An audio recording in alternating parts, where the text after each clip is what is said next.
corner store, I saw a sign that read, "Newspaper delivery boys wanted." I walked to the address listed and nervously paced back and forth outside of the two-story brick building. Finally, I worked up my courage and entered the front door and found my way to the proper desk. "I'd like to deliver newspapers, sir," I said. The large, balding man who shuffled papers and answered telephones removed a cigar from his mouth and looked at me with doubt. "You think you can be a delivery boy?" he said in a gruff voice. "You're too small and skinny. How old are you, buster?" "I'm 12 years old, sir." "Really?" "Yes, sir, I am. I can do the job. When I was younger, I sold newspapers downtown in shine shoes and collected deposit bottles. I know how to work." "What's your name?" "Mickey Johnson, sir." "Okay, kid," he almost smiled. "We'll give you a try." He assigned me a route with 45 customers. He handed me a receipt book with all of the addresses and the amount of money that I'd collect. He also gave me 2 over-the-shoulder canvas bags to carry my newspapers in. "If you lose those bags, you have to pay for them. Understand?" "Yes, sir, I understand." This was my first real job on my own with pay, and I soon discovered I was good at it. After I was perfect at delivering the daily newspaper, I found a weekly paper that needed delivery boys. A local edition nobody subscribed to. I placed the paper a week at 50 people's front door and went by once a month to collect.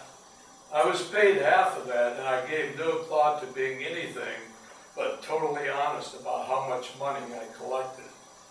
I climbed dark stairways and walked dim hallways to deliver these 2 different newspapers. For the weekly paper, I knocked on doors and asked people to pay for something most of them didn't want. Some paid just to make me go away, and some shouted through the closed door, "I don't want that damn newspaper, and you better go away or I'll call the cops." I knocked at one door, listened to heavy footsteps approach, flinched as the door was ripped open, cowered as a burly man with a dirty t-shirt stretched over his large belly looked down at me and yelled, "I told you I don't want that newspaper." He paused as he glared down at me, sized me up with softening eyes, and then turned around and yelled into the apartment, "Oh hell, you deal with this." He disappeared into his boiled cabbage-smelling cave, and a woman appeared at the door.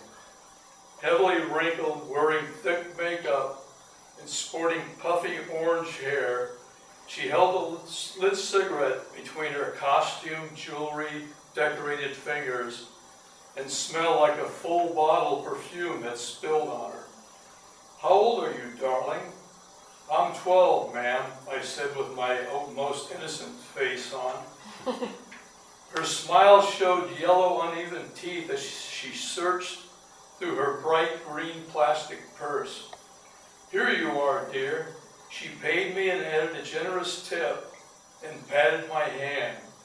Her lipstick-stained cigarette bobbed between her trembling lips. "Thanks a lot, ma'am." "Oh, you're welcome, honey. Anytime." I fled before she could reach out and pinch my cheek and ask me the sad story of my life.